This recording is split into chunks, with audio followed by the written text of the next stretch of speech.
le grand rendez-vous connu sous l'appellation du Grand Sommet national des leaders des organisations de jeunes de la société civile aura finalement lieu du 2 au 4 août 2021, c'est-à-dire du lundi au mercredi de la semaine qui s'annonce déjà. C'est ici l'occasion, avant toute chose, de remercier d'abord le gouvernement congolais, plus spécialement le ministère congolais de la jeunesse, de l'initiation à la nouvelle citoyenneté et cohésion nationale, qui s'est montré dès le début du processus de préparation très impliqué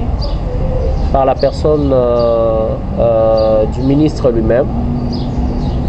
et qui va jouer un rôle tout aussi particulier, aussi bien pour le lancement officiel des travaux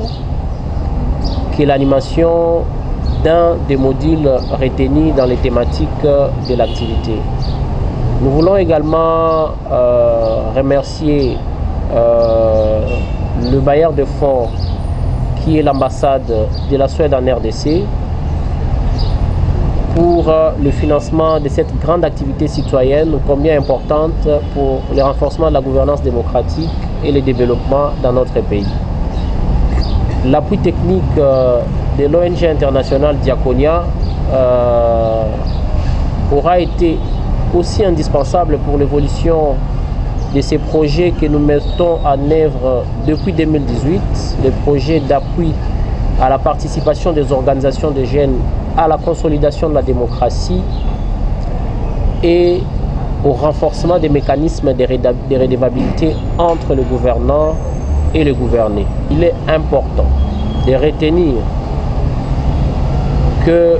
cette messe nationale de la citoyenneté va porter sur des thématiques clés, notamment le rôle et la place des jeunes dans le mécanisme de renforcement de la démocratie, aussi bien électorale que participative, le rôle et la place de la jeunesse dans la consolidation de la paix et de la sécurité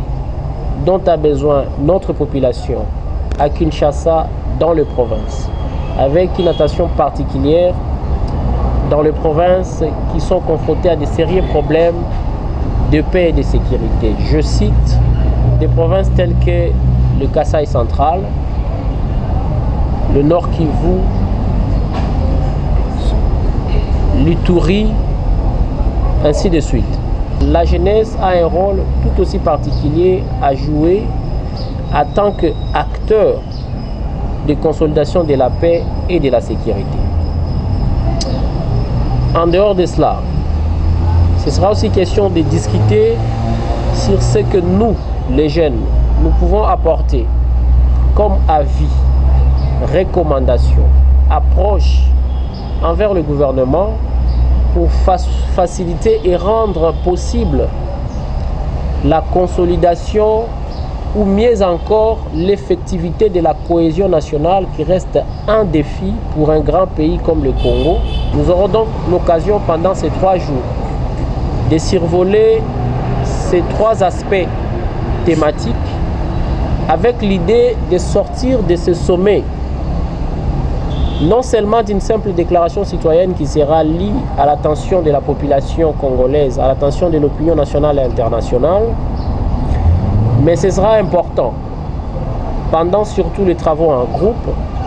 de formuler des recommandations effectives, concrètes et suivables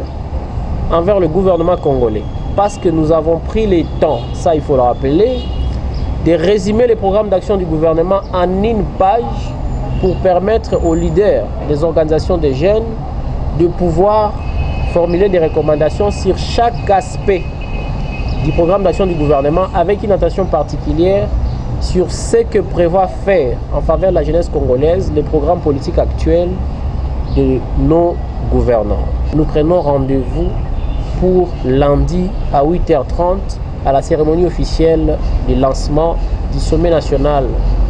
des leaders des organisations de jeunes de la société civile